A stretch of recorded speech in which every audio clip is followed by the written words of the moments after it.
नमस्कार। पहला कदम सीजन 2 के इस एपिसोड में आपका स्वागत है। मैं हूं नेहा आनंद। इस एपिसोड में आज हम बात कर रहे हैं म्यूचुअल फंड्स के बारे में। पहला कदम के जो पिछला सीजन था उसमें हमने म्यूचुअल फंड्स निवेश पर बात की थी।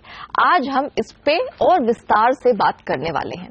आज के एपिसोड में हम बात कर रहे हैं अलग अलग तरह के म्यूचुअल फंड्स की और कौन से निवेशकों के लिए किस तरह का म्यूचुअल फंड फायदेमंद हो सकता है, इस पर भी हम करेंगे विस्तार से चर्चा। हमारे साथ हमारे एक्सपर्ट सीएनबीसी आवाज के मार्केट एडिटर अनिल सिंह भी जुड़ चुके हैं। अनिल जी स्वागत है। अनिल जी, हमने विस्तार से बेसिक्स पे तो बात की हुई है पहले ही पहला कदम में।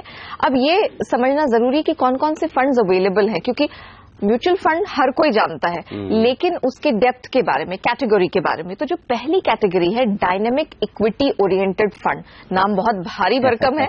ये बताइए ये एक्चुअली में है क्या, इसके बारे में डायनेमिक क्या है? अच्छा नेहा, देखिए होता क्या है, सी अल्टीमेटली तो बेसिक सारे वही हैं। हाँ। भाई वो आपका जब आप कोई रेसिपी बनाती हैं, मसाले वही हैं, हाँ। बेसिक चीजें वही हैं। उनमें आप अलग अलग प्रोपोर्शन में किस तरह से क्या करती तो वो रेसिपी अलग तड़का होता है ना। एग्जैक्टली वही है। okay. ये म्यूचुअल फंड भी क्या है, अल्टीमेटली म्यूचुअल फंड पैसा कहाँ लगाते हैं, या तो इक्विटी में लगाएंगे या डेट में, फिक्स इनकम में लगाएंगे। मतलब एसेट क्लास तो ले देके वही है, ठीक है। अब कुछ कॉम्बिनेशन ऐसे बनाए जाए जिससे कि आपको पैसा लगाने में मजा आए, ये जो आपकी रिक्वायरमेंट है वो हो जाए, जिससे कि आपको जो चाहिए वो मिल जाए। डायनेमिक इक्विटी फंड भी उसी तरह का है। देखिए नाम में है, एक तो डायनेमिक, यानी कि ये डायनेमिक फंड है। इक्विटी ओरिएंटेड, यानी कि ज्यादा पैसा इक्विटी में लगता है, और फंड मतलब फंड है। अब इसको मैं पूरा एनालाइज कर दूं। सिंपल आइडिया ये है कि पैसा इक्विटी में लगाना है, लेकिन डायनामिक तरीके से। अच्छा, यानी कि वक्त के साथ फंड बदलता रहे, ये इस फंड की खासियत है। आपने कहा वक्त के साथ बदलता रहे, इसका क्या मतलब है? ये एसेट एलोकेशन से अगर हम इसको जोड़ें तो इसे कैसे समझा जाए? डायनेमिक इक्विटी ओरिएंटेड फंड में दो तरह के एसेट्स में पैसा लगाते हैं। पहला तो इक्विटी और दूसरा है डेट, फिक्स इनकम। एक प्रोपोर्शन तय हो जाता है कि इतना पैसा हम इक्विटी में लगाएंगे और इतना पैसा हम डेट में लगाएंगे। से उदाहरण के लिए फंड जब लॉन्च होता है, फंड मैनेजर कहता है भाई कि हम 70% या 75% पैसा इक्विटी में लगाएंगे, मिनिमम 65% रखेंगे, मैक्सिमम 75% रखेंगे, बाकी बचा हुआ पैसा मिनिमम 25% डेट में रहेगा, मैक्सिमम 35% तक डेट में जाएंगे। ये लेवल्स डिफाइन हो जाते हैं। तो जैसे जैसे फंड में, समझिए आपने आज 100 रुपए का फंड है आपका, 100 रुपए आपने लगा लिए। अब जाहिर सी बात है कमाई तो होगी। 100 में से 75 रुपए आपकी इक्विटी में लगे हुए हैं और 25 रुपए लगे हुए हैं फिक्स इनकम में। अब फंड ये कहता है भाई कि हम मेंटेन रखेंगे इस रेशियो को। अच्छा, तो अगर समझिए 75% जो इक्विटी है, इक्विटी ने 20% रिटर्न दे दिया, तो आपका 15% रिटर्न आ गया। राइट, 15% रिटर्न आ गया तो 75 पे 15% हो गया आपका। तो आपके फंड की वैल्यू बढ़ गई। तो फिर ऐसी सिचुएशन में क्या होगा, कभी कभी फंड अपने आप को एडजस्ट करेगा, थोड़ा इक्विटी बेचकर फिक्स इनकम में बढ़ा देगा। अच्छा। दूसरा तरीका ये होता है, कुछ रेशियोज डिसाइड हो जाते हैं, इन रेशियो के दम पर फंड में ऊपर या नीचे किया जाएगा। अच्छा। बेसिक बात ये है समझने वाली, एक कॉमन इन्वेस्टर को, अगर आपको इक्विटी और फिक्स इनकम से मतलब डेट जी, दोनों का फायदा एक ही फंड में लेना है, तो आपके लिए equity oriented funds first class. Okay. अब अनिल जी, आपने एक रेशियो की बात की। ये रेशियो क्या मार्केट डायरेक्टेड होता है या फिर इसको कोई बैठ के फॉर्मूला निकाल के कोई रेशियो बना के सामने रखता है? क्योंकि एक पीई रेशियो की बात अक्सर एक्सपर्ट्स करते हैं, तो ये दो चीजें जरा समझाइए। देखिए इक्विटी मार्केट में पैसा कैसे बनता है, आप नीचे में खरीदें और ऊपर में बेचें, राइट है ना। जब मार्केट सस्ता तब खरीद लीजिए और मार्केट महंगा तब बेच दीजिए। ये फंड, इक्विटी ओरिएंटेड फंड जब लॉन्च किया जाता है, जब आता है, तो उस फंड के बारे में पहले से डिफाइन कर दिया जाता है। ओके। कि हम इस लेवल पर मार्केट होगा तो इतना पैसा इक्विटी में रखेंगे, इस लेवल पर मार्केट होगा तो इतना रखेंगे।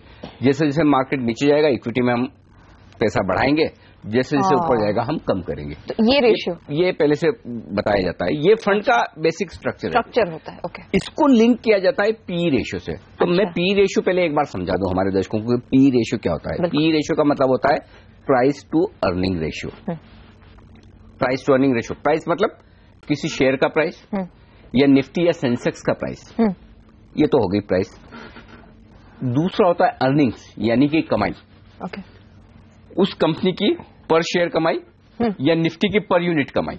ओके, कि साल भर में निफ्टी ने कितना मुनाफा बनाया, निफ्टी की कंपनियों का 50 कंपनियों का मिलाकर कितना मुनाफा हुआ। या किसी से उदाहरण के लिए टाटा मोटर्स का भाव है 500 रुपए और उसकी साल भर की पर शेयर की कमाई 50 रुपए, यानी तो 500 को डिवाइड करें 50 से, यानी कि इस टाटा मोटर्स का पी रेशियो आ गया 10। ओके, ठीक है। तो होता क्या है डायनेमिक इक्विटी ओरिएंटेड फंड में, फंड मैनेजर ये कहेगा, सपोज वो फंड मैनेजर निफ्टी को फॉलो कर रहा है, वो ये कहेगा कि भाई निफ्टी का पी रेशियो 12 पर आ गया तो मैं 80% इक्विटी कर दूंगा, 90% इक्विटी कर दूंगा। निफ्टी का पी रेशियो 14 पर आ गया तो मैं 70 कर दूंगा। निफ्टी का पी रेशियो 16 पर आ गया तो मैं 60 कर दूंगा। निफ्टी का पी रेशियो 20 पर आ गया तो मैं 40% इक्विटी कर दूंगा। यानी कि पी रेशियो जैसे जैसे, पी रेशियो कब बढ़ेगा, जैसे जैसे बाजार ऊपर जाता है। तो जैसे जैसे बाजार ऊपर जाएगा इक्विटी में पैसा कम करता जाएंगे, ताकि आपका प्रॉफिट बुक हो गया। जैसे जैसे नीचे आता है तो इसमें क्या होता है, एक अनुशासन रहता है, डिसिप्लिन। ओके, ज्यादा दिमाग नहीं लगाना। ये तो क्या होता है कि देखिए जनरली आम धारणा क्या है, बाजार ऊपर जा रहा है तो लालच आता है ना, वो लगाया नीचे जाता है तो डर लगता है कि है वो भी निकाल ले। तो ये फंड क्या करता है, न तो आपको, नई फंड मैनेजर को ये आजादी देता है सोचने की बहुत ज्यादा। अच्छा, आप अपना दिमाग लिमिटेड ही लगाइए, मत लगाइए, जो होगा फॉर्मूला देखिएगा। हाँ, फॉर्मूले से चलिए। और ये फॉर्मूला है ना कई सालों से, कई दशकों से टेस्टेड है। अच्छा सर, तो एक बात बताइए मुझे, आपने कहा कि यहाँ पर इन्वेस्टर को दिमाग नहीं लगाना है, एक फॉर्मूले पे चलेगा, दशकों से एक फॉर्मूला चल रहा है, तो फिर फंड मैनेजर की जरूरत क्या है यहाँ? जरूरत है, बिल्कुल है, क्यों नहीं है। ये सवाल बहुत इंटरेस्टिंग है, क्यों जरूरत है। दो चीजों के लिए जरूरत है। फॉर्मूला तो आपने बना दिया, ठीक है, इस समझिए फॉर्मूला आपका है 75% इक्विटी और 25% फिक्स इनकम। अब ये बताइए 25% फिक्स इनकम में जो पैसा जाएगा, ये नेहा जी की कंपनी में पैसा लगाना है या अनिल जी की कंपनी में पैसा लगाना है, ये कौन डिसाइड करेगा? लोकेशन वो फंड मैनेजर डिसाइड करेगा। एग्जैक्टली, किस कंपनी में पैसा डालना है, किस कंपनी को उधार देना है फिक्स इनकम वाला, वो फंड मैनेजर डिसाइड करेगा। ओके, कितने समय के लिए देना है, ठीक है ना। दूसरा, इक्विटी में भी कौन सा शेयर खरीदना है, कौन सा नहीं खरीदना है, ये कौन डिसाइड करेगा? फंड मैनेजर डिसाइड करेगा।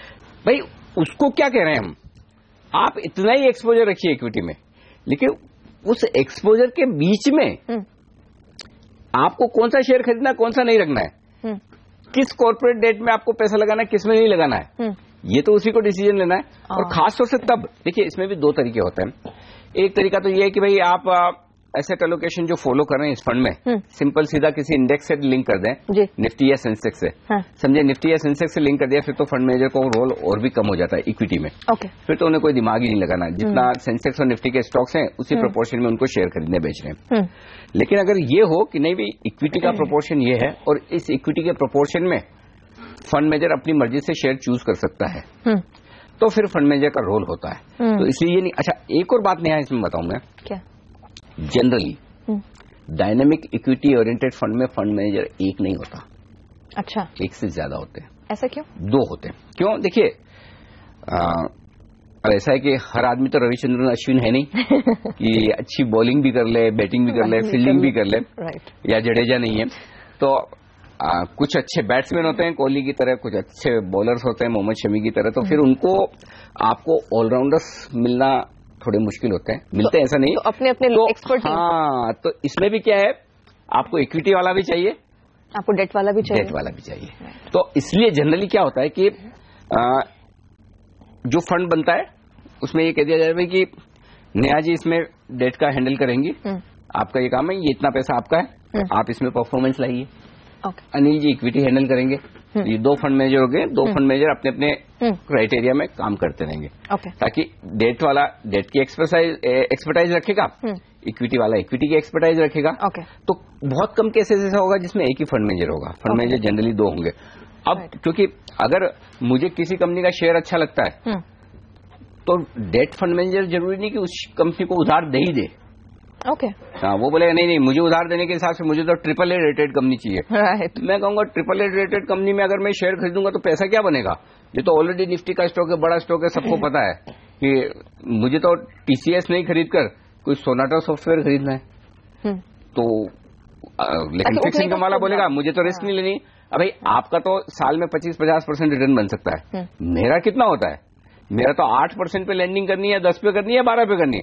2% के लिए रिस्क पे मैं बाकी का 98% रिस्क पे क्यों लगाऊं? एग्जैक्टली, है ना? तो दोनों का अपना अपना नजरिया अलग है। तो इस लिहाज से इस तरह के फंड्स में भी फंड मैनेजर का रोल बहुत अहमियत वाला होता है। ओके, चलिए, तो हमने ये समझ लिया कि डायनामिक इक्विटी ओरिएंटेड फंड्स क्या होते हैं, इनका रोल क्या होता है, इनका नेचर किस तरह का होता है, पी रेशियो क्या होता है, फंड मैनेजर का क्या रोल होता है, ये सब अभी तक हमने विस्तार से समझा।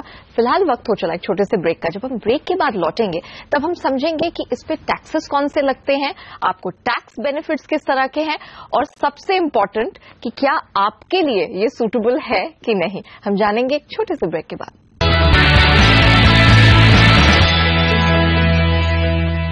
वेलकम बैक, आप देख रहे हैं पहला कदम सीजन 2। आज हम तरह तरह के म्यूचुअल फंड्स जो मार्केट में अवेलेबल है उनके बारे में चर्चा कर रहे हैं। ब्रेक में जाने से पहले हम चर्चा कर रहे थे डायनेमिक इक्विटी ओरिएंटेड फंड्स के बारे में। अनिल जी, ये चीज होती क्या है, ये फंड क्या होता है, ये तो हमने समझ लिया। आपने ये भी अच्छे से समझाया रेशियो के बारे में, पैसा कहाँ कहाँ कितने कितने प्रोपोर्शंस में परसेंटेज में डलता है। लेकिन ये बताइए कि मार्केट्स में, इकोनॉमी में तो बदलाव आते रहते हैं। कभी इकोनॉमी अच्छा कर रही है, कभी मार्केट्स बहुत अच्छा कर रहे हैं, रुपी का फैक्टर है, इकोनॉमिक फैक्टर्स हैं। क्या यहाँ पर ये भी देखना जरूरी होता है कि फ्लोज आपका किस तरह का होगा बिटवीन इक्विटी एंड डेट? देखिए, सबसे बड़ी चीज क्या है, इकोनॉमी में अच्छा ही आए या खराबी हो, बाजार उस पर पहले ही रिएक्शन देना शुरू कर देता है। राइट। इकोनॉमी खराब होगी बाद में होगी, बाजार पहले खराब हो जाते हैं। हाँ। इकोनॉमी सुधरेगी बाद में सुधरेगी, बाजार उससे पहले चलना चालू हो जाता है। राइट। तो इस फंड में पैसा लगाने में एक चीज क्लियर करते हैं, जब इसको आप प्री डिफाइंड लेवल, यानी कि पहले से डिसाइड कर लेते हैं कि किस लेवल पर हमें पैसा इक्विटी से फिक्स इनकम में शिफ्ट करना है, फिक्स इनकम से इक्विटी में शिफ्ट करना है। क्योंकि जब बाजार बहुत ओवरहीटेड होंगे, बहुत तेजी में होंगे, तो अपने आप आपका पैसा इक्विटी में कम हो जाएगा। राइट। और वो पैसा फिक्स इनकम में आ जाएगा। ओके। जब बहुत खराब होंगे तो अपने आप आपका पैसा फिक्स इनकम में कम हो जाएगा और इक्विटी में चला जाएगा। अच्छा। तो ये मार्केट कंडीशन को पहले से भांप कर एलोकेशन हो जाता है। प्लस आपके लेवल्स डिफाइंड है कि किस लेवल पर आपको इक्विटी से कम करना है या ज्यादा करना है, किस रेशियो पर इक्विटी में कम या ज्यादा करना है, ताकि एक प्रोपोर्शन आप मेंटेन रखें। तो ये सारी चीजें बहुत क्लियर कट डिफाइंड होती है। अच्छा। और यही सबसे बड़ी चीज है कि इसमें जो एक कहते हैं ना कि इक्विटी मार्केट में इन्वेस्टिंग में इमोशन का बड़ा रोल है। गट फीलिंग, इमोशन, एग्जैक्टली, है ना, एक पूर्वानुमान, अंदाजा, ये होने वाला है। ये बहुत लोग लगाते हैं, और ये एक बड़ी क्वालिटी भी होती है। एग्जैक्टली। लेकिन इसका मतलब ये नहीं कि हर बार आपका पूर्वानुमान, अंदाजा, गेस वर्क हमेशा काम नहीं करता। लेकिन फॉर्मूला हमेशा काम करते हैं। हो सकता है फॉर्मूला काम करने में वक्त ज्यादा लग जाए, पैसा थोड़ा कम बने, लेकिन काम तो करेंगे। क्योंकि पूर्वानुमान अदरवाइज आप लगाएंगे तो गलत होने के चांसेस, कोई उसका लॉजिक के बेसिस नहीं होता। फॉर्मूला एक लॉजिक तो बना है। ये जो रेशियोज बनते हैं, ये जो लेवल्स बनते हैं, ये टाइम टेस्टेड है। बिल्कुल। 50 साल, 70 साल, 80 साल से ये टेस्टेड है कि इन लेवल पर आता है तो मार्केट बॉटम हो जाता है, इन लेवल पर पहुंचता है तो टॉप हो जाता है। 22-24 का पी मल्टीपल हो गया मतलब अब गिरना पक्का है, 12 का मल्टीपल आ गया मतलब बढ़ना पक्का है। तो इस चीज को ये पूरी तरीके से ये फंड एडजस्ट कर लेता है। ओके। अनिल जी, अब ये समझना जरूरी, क्योंकि हमारे यहाँ जब लोग पैसा लगाते हैं तो रिटर्न से ज्यादा टैक्स बेनिफिट की तरफ ध्यान जरूर जाता है कि टैक्स कहाँ कितना टैक्स लगेगा, कौन सा टैक्स लगेगा, एंड टैक्स बेनिफिट मिलेगा भी कि नहीं। तो इसके बारे में बताइए। देखिए, 2 तरीके हैं। पहला तो ये कि अगर आप पैसा लगाए ना, आपको अपने इनकम टैक्स रिटर्न में से या सैलरी में से टैक्स बेनिफिट मिल जाए, वो इसमें नहीं होने वाला। वो अलग है कि वो ELSS जो होते हैं, इक्विटी लिंक सेविंग स्कीम्स, उनमें आप पैसा लगाते हैं, 3 साल के लिए लॉक इन रखते हैं, हाँ, तो आपको टैक्स बेनिफिट मिलता है। ये वो फंड नहीं है। लेकिन इस फंड की एक बड़ी खूबसूरती है और खास बात है कि इन्हें इक्विटी फंड की तरह माना जाता है। हाँ, तो इस पर जो टैक्स लगता है, हाँ, समझिए आज आपने पैसा लगाया, अगर आप 1 साल तक इस फंड में पैसा रखेंगी तो आपको long term capital gain tax होगा 0। ओके, कोई टैक्स नहीं। ओके, और अगर 1 साल के पहले आपने पैसा निकाल लिया और उसमें पैसा बना, हाँ, तो टैक्स लगेगा 15%। तो आप जैसे हाईएस्ट टैक्स स्लैब में है, 35% टैक्स भर रही हैं, फिर भी आपको अगर साल भर के पहले भी निकाल लिया, मोटा पैसा बन गया, तभी 15% ही देना है, कम है। और साल भर के बाद निकाला तो 0 टैक्स, क्योंकि इस फंड का कंपोजिशन ऐसा है, हाँ, मतलब फंड को इस तरह से बनाया जाता है कि मिनिमम 65% इक्विटी में रहेगा ही रहेगा। अच्छा। वो क्यों, मैं बता दूं। जो नियम है इनकम टैक्स का, सरकार क्या कहती है, जिस फंड में कम से कम 65% आपने इक्विटी में रखा हुआ है, उसे माना जाएगा इक्विटी फंड। ओके, भले ही बाकी का 35% आपका फिक्स इनकम है, लेकिन मेजॉरिटी माना जाएगा, हाँ, उसे माना जाएगा इक्विटी फंड। और जो इक्विटी फंड है उसमें अगर आप 1 साल तक निवेशित रहते हैं तो आपका long term capital gain tax हो गया 0। तो ये इस फंड की बड़ी खासियत है। दूसरी बात, इक्विटी फंड होने के नाते इसमें डिविडेंड डिस्ट्रीब्यूशन टैक्स भी नहीं लगता। तो अगर आपने डिविडेंड ऑप्शन लिया है तब भी आपका डिविडेंड भी टैक्स फ्री आ रहा है। तो 2 बड़े फायदे हैं इसमें कि आपका एक तो डेट पोर्शन है, उस पर टैक्स नहीं लग रहा अगर 1 साल से ज्यादा रहते हैं तो। ग्रेट। दूसरा, डिविडेंड डिस्ट्रीब्यूशन टैक्स से आप बच गए। ओके, ये सब तो हमने चर्चा कर ली। सबसे इम्पोर्टेंट सवाल, किस तरह के निवेशक, क्योंकि हर की रिक्वायरमेंट एक जैसी नहीं होती है, सबके रिस्क टेकिंग कैपेसिटीज अलग होती हैं, सबके गोल्स अलग होते हैं। तो डायनेमिक इक्विटी ओरिएंटेड फंड की जब हम बात करते हैं, किस तरह के निवेशकों के लिए ये बेस्ट परफॉर्मर साबित हो सकते हैं? पहली बात तो ये कि वो इन्वेस्टर जो ये समझते हैं कि फंड मैनेजर्स की समझदारी पे मुझे बहुत ज्यादा भरोसा नहीं करना। ओके। मुझे मार्केट में भरोसा है और मार्केट में पैसा बनता है। इट मीन्स कि उनको अंडरस्टैंडिंग भी होनी चाहिए। नहीं, कोई जरूरत नहीं, कोई जरूरत नहीं। हाँ। भाई देखिए, मैं एक सिंपल चीज बताऊं, सेंसेक्स जब शुरू हुआ था 100 से ही हुआ था, निफ्टी शुरू हुआ था 100 से हुआ। आज इतने सालों में सेंसेक्स देखिए 27-28 हजार हो गया, निफ्टी आज देखिए 8,000 हो गया। तो इसका मतलब उन लेवल से इन लेवल तक तो पहुंचा है ना। And there is a short growth, बराबर है। तो सेंसेक्स में ग्रोथ दिख रही है, तो फिर मुझे किसी फंड मैनेजर पे क्यों भरोसा करना है? ओके, ये जिन लोगों की धारणा है उनके लिए फंड परफेक्ट है।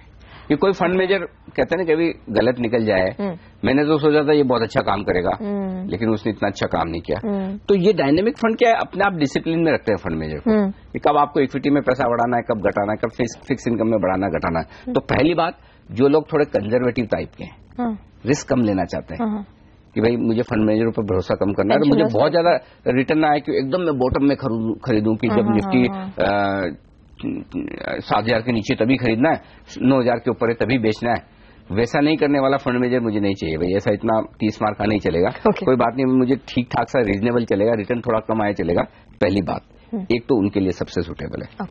तो उसमें क्या है, आपको एक्स्ट्रा ऑर्डिनरी रिटर्न भले नहीं मिले, लेकिन आपको अच्छे रिटर्न मिलेंगे और रिस्क हो जाएगी कम। Point number 1। पॉइंट नंबर 2, जिन लोगों को फिक्स इनकम में भी पैसा रखना है, डेट फंड में पैसा रखना है, से सपोज आपके पास 100 रुपए, अब ऐसा तो होगा नहीं कि 100 के 100 आप इक्विटी में डाल देंगी, थोड़ा फिक्स इनकम में भी रखेंगे। तो आपके पास तरीका क्या है, थोड़ा में फिक्स इनकम में, सपोज 60-70 रुपए आपने इक्विटी में डाला, 30-40 रुपए आपने फिक्स इनकम में डाला। अब होगा क्या, फिक्स इनकम वाले में जब भी आप निकालेंगे, एक तो 3 साल बाद लॉन्ग टर्म होता है, राइट, और उसमें भी टैक्स लगता है। इंडेक्सेशन करके करेंगे तो 20%, अदरवाइज 10%, तो टैक्स तो लगना ही है। तो आपको इक्विटी में भी रखना है पैसा, फिक्स इनकम में भी रखना है, लेकिन टैक्स बेनिफिट नहीं गंवाना है। इसमें खूबसूरती क्या है, आपका थोड़ा पोर्शन फिक्स इनकम में जा रहा है, लेकिन टैक्स कैसा लग रहा है, इक्विटी वाला। तो आपका जो डेट वाला पोर्शन है उस पर आप बड़ा टैक्स बचा रही है। एग्जैक्टली। न तो डिविडेंड डिस्ट्रीब्यूशन टैक्स लग रहा है, और 1 साल होते ही आपका एक तरह से डेट वाली इनकम पे भी टैक्स फ्री है। यानी कि समझिए आपका डेट पोर्शन पे 10% का रिटर्न आया। अगर आपने किसी डेट फंड में पैसा डाला और 10% का रिटर्न आया, तो आपका 3.5 रुपया तो गया, निकल जाएगा, राइट। रिटर्न कितना आया, 6.5। यहाँ 10% आया, 1 साल रखा, इक्विटी पे इसको इक्विटी फंड माना जाता है। इक्विटी फंड माना है तो at the end of the year it's zero. Right, फर्क समझ में आया? तो ये बहुत बड़ी चीज है। टैक्स बेनिफिट लेने के लिए खासतौर से उन लोगों के लिए जिनको इक्विटी फिक्स इनकम दोनों में रखना है, बेस्ट है। क्योंकि इससे बढ़िया बात नहीं हो सकती कि आपको डिविडेंड डिस्ट्रीब्यूशन टैक्स ना लगे। अच्छा, जनरली होता क्या है, आमतौर पर आप फिक्स इनकम में रखेंगे, बॉन्ड फंड खरीदेंगे, गिल्ड फंड खरीदेंगे, गवर्नमेंट सिक्योरिटीज फंड, तो वो तो लंबे अवधि के लिए ही खरीदेंगे।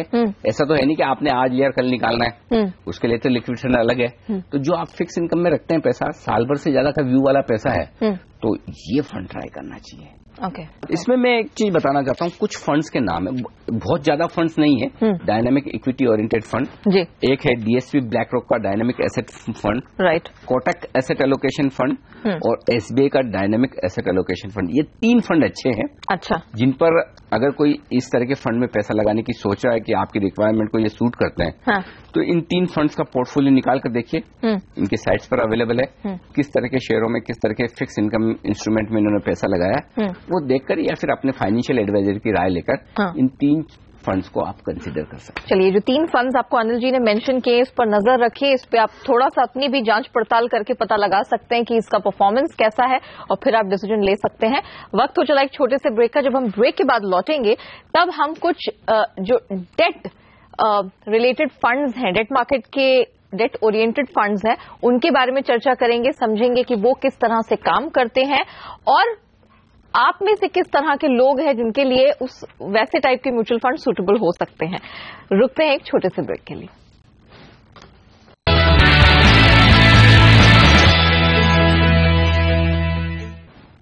Welcome back. म्यूचुअल फंड्स के बारे में हम विस्तार से समझने की कोशिश कर रहे हैं और ये भी बता रहे हैं कि आपके लिए कौन सा फायदेमंद साबित हो सकता है। हमने डायनामिक इक्विटी ओरिएंटेड फंड्स के बारे में विस्तार से चर्चा की। अब इसका दूसरा एस्पेक्ट है, मार्केट में डेट ओरिएंटेड फंड्स भी अवेलेबल है, इनके बारे में चर्चा करते हैं। Anil ji, credit opportunities fund, ये किस प्रकार का फंड है, क्या रोल अदा करता है? पहली बात तो बाय नेचर ये फिक्स इनकम या डेट फंड है, राइट।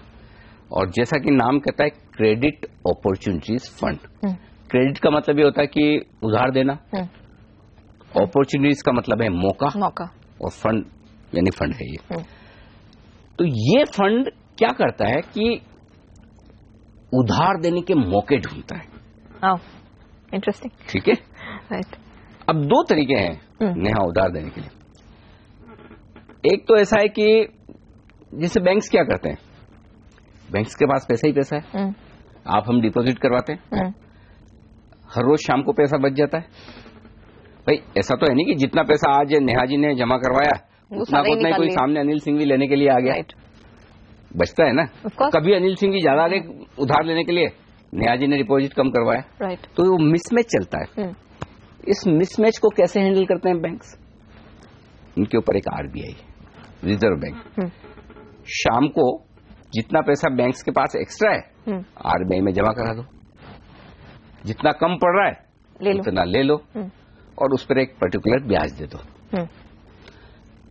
जिसे हम वो रेपो रिवर्स रेपो रेट कहते हैं, राइट। ठीक है। अब होता क्या है, वो रेट्स तो बहुत कम होती है, 4%, 4.5%, राइट।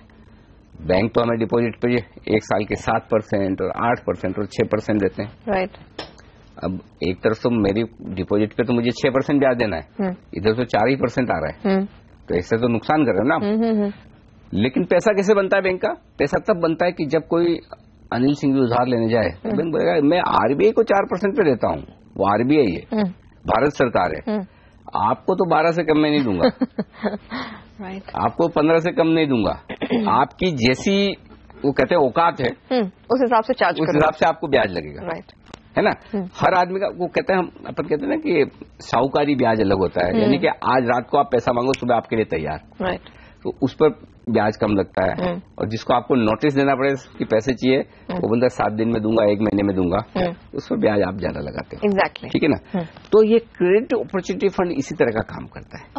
पैसा तो फिक्स इनकम में लगाता है, कॉर्पोरेट डिवेंचर्स में लगाता है, यानी कि कंपनियों को उधार देने का एक तरह से काम करता है, राइट। लेकिन जब ये पैसा लगाता है तो ये देखता है कि मुझे किस तरह की कंपनी में लगाना है पैसा, कम रिस्क वाली में या ज्यादा रिस्क वाली में। ये पैसा लगाने के पैरामीटर्स होते हैं और उसके बेसिस पर क्रेडिट अपॉर्चुनिटी फंड काम करता है।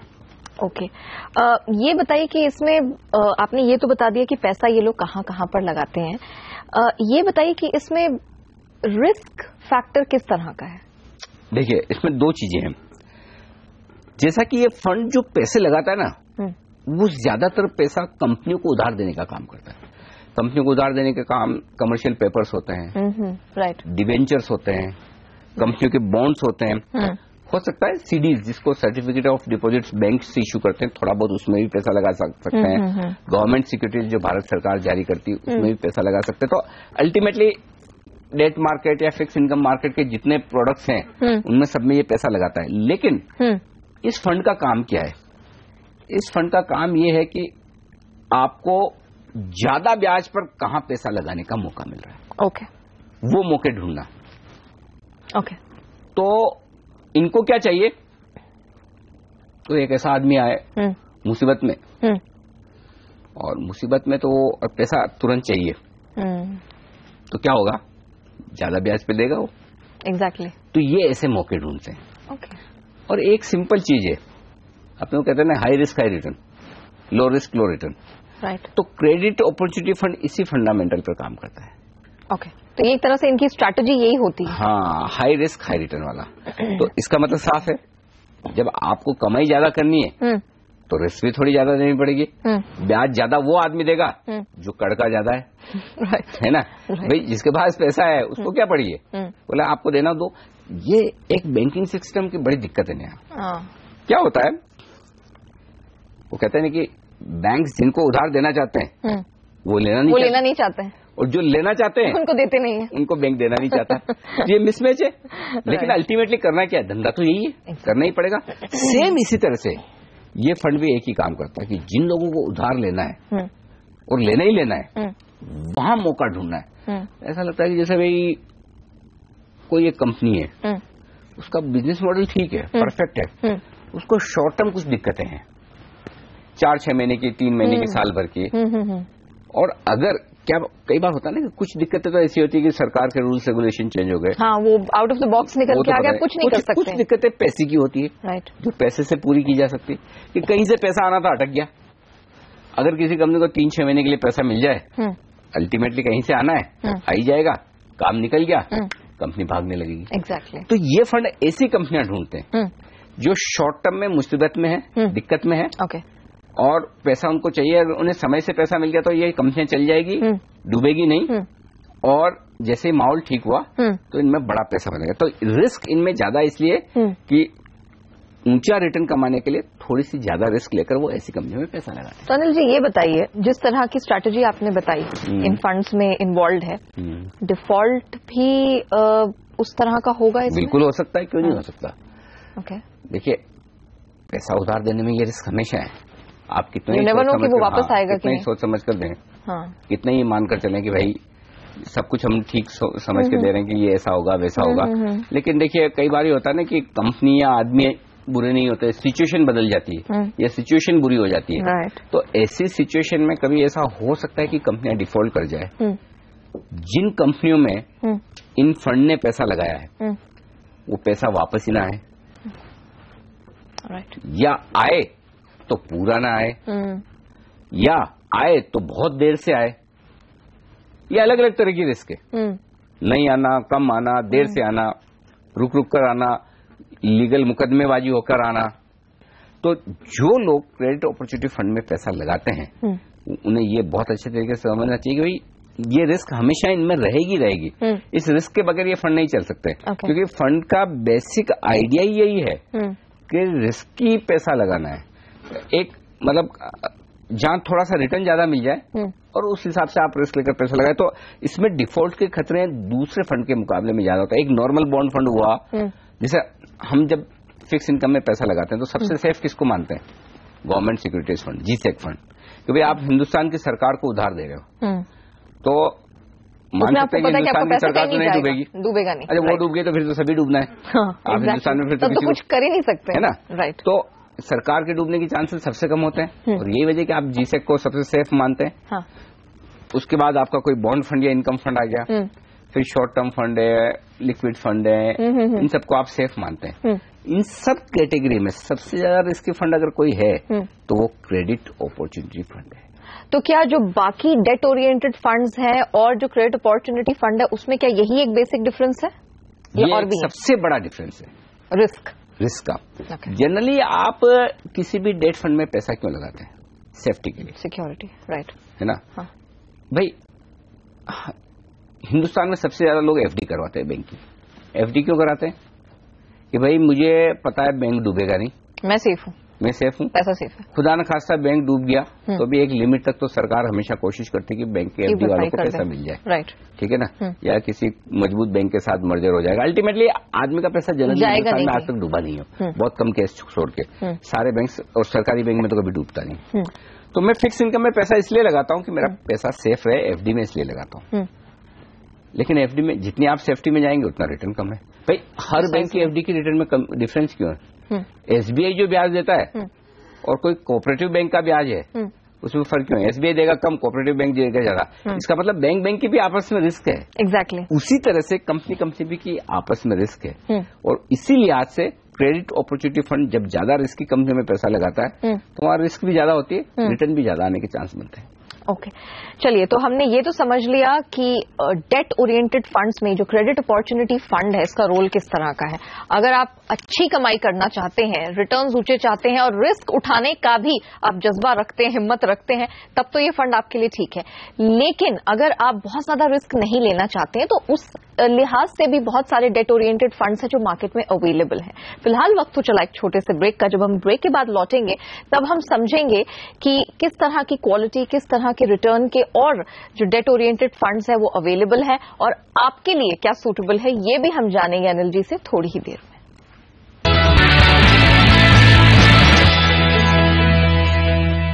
Welcome back. Date oriented funds के बारे में हम चर्चा कर रहे थे। यहां पर रिस्क और रिटर्न इन दोनों के तरह तरह के कॉम्बिनेशंस हैं, बहुत सारे फंड्स अवेलेबल हैं। अनिल जी, पहले तो मैं आप ही से पूछूंगी, आप क्या डेट ओरिएंटेड फंड्स में पैसा लगाएंगे? बिल्कुल, मैं लगाता हूं और बैंक के एफडी के मुकाबले में मैं डेट ओरिएंटेड फंड में पैसा लगाना पसंद करता हूं। okay. क्योंकि वहां रिटर्न्स आपको मिलने की गुंजाइश ज्यादा रहती है। थोड़ा टैक्स एडवांटेज हो जाता है अगर आप 3 साल के लिए पैसा लगा रहे हैं तो। हाँ। और अगर ब्याज दरें खासतौर से नीचे जाने के जब संकेत हो तब तो डेट फंड आपको एफडी के मुकाबले में हमेशा ज्यादा रिटर्न देंगे।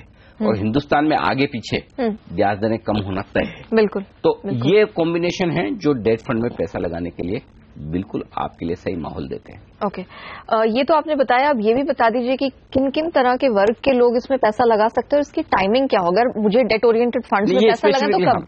हाँ, देखिए, ओवरऑल तो डेट फंड उन लोगों के लिए ठीक है जिन्हें रिस्क कम लेनी है, पेंशनर्स। हाँ, लेकिन ये जो क्रेडिट अपॉर्चुनिटी फंड जिसकी खास हम बात कर रहे हैं, हाँ, ये उन लोगों के लिए नहीं है।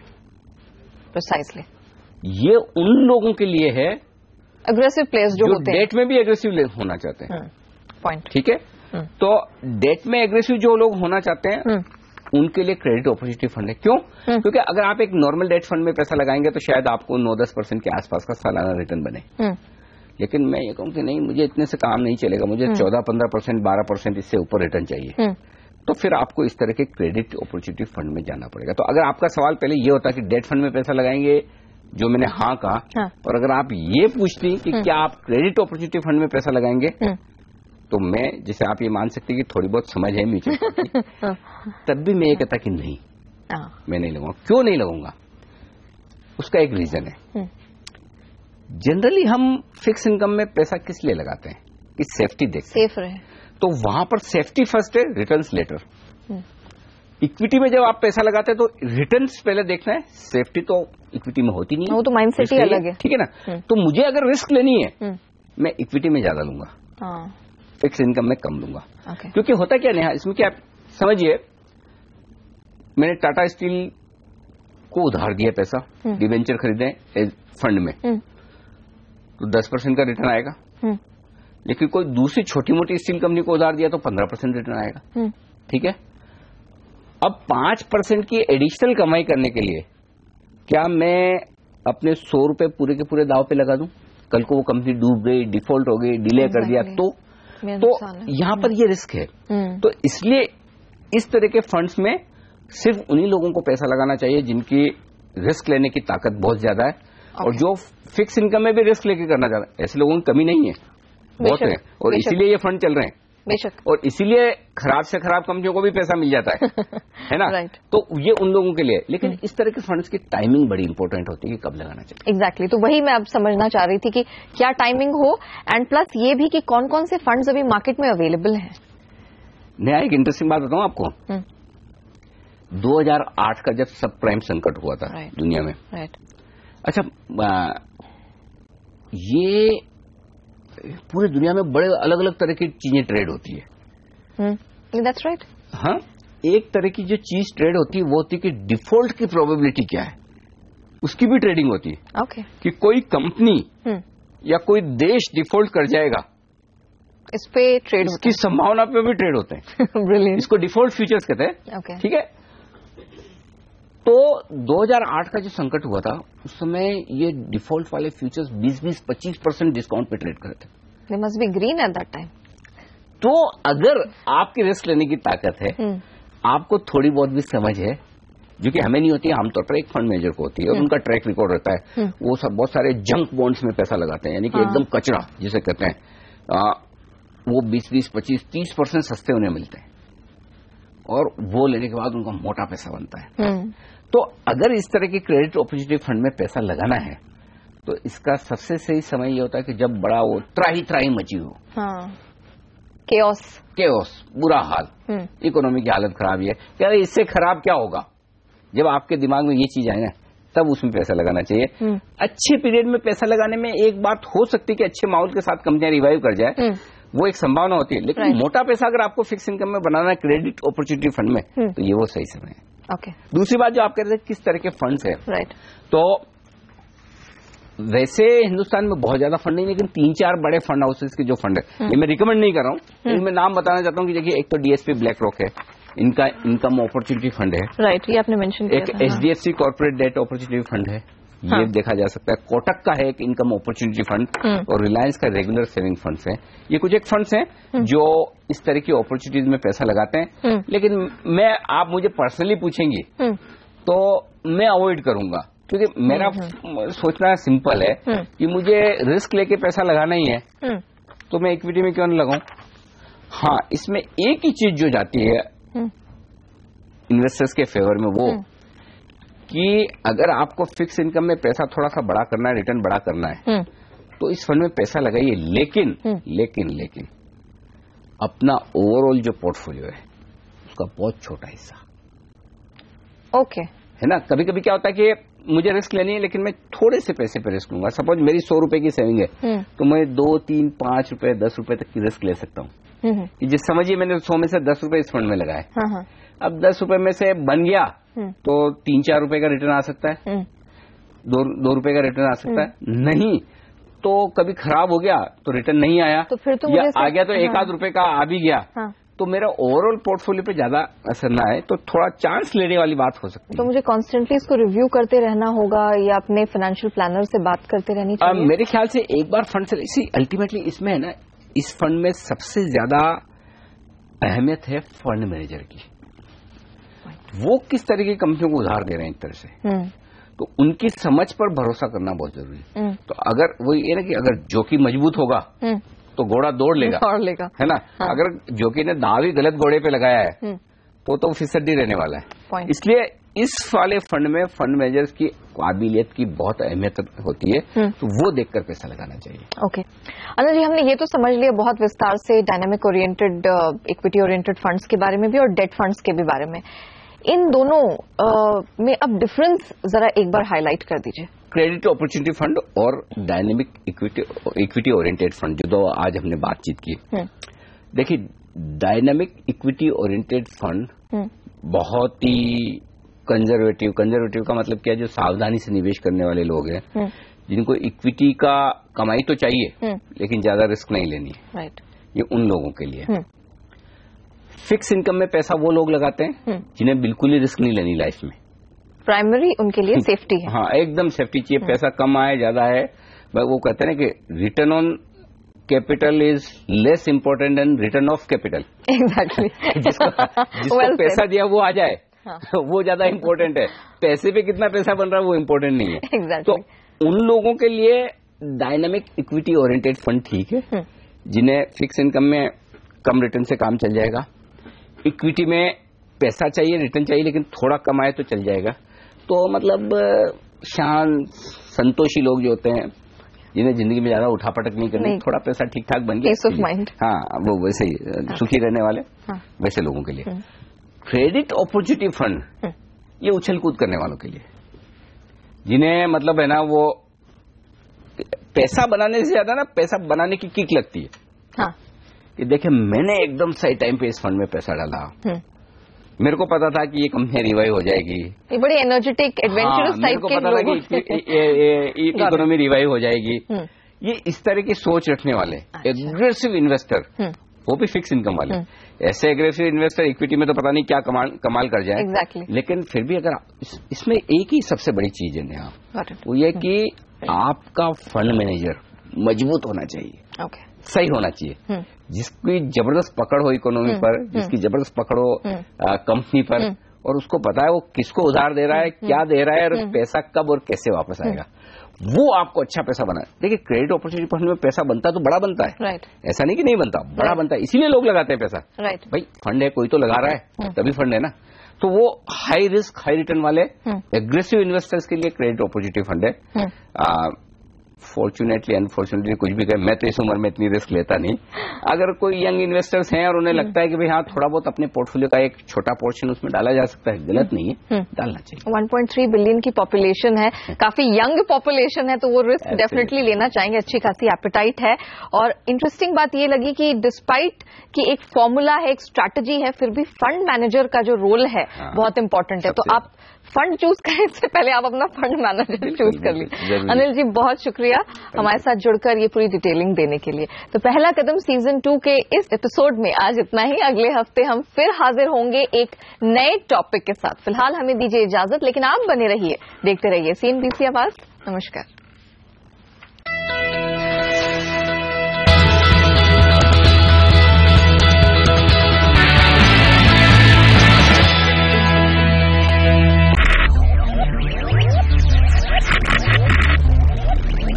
Focus, ideate, innovate, enable.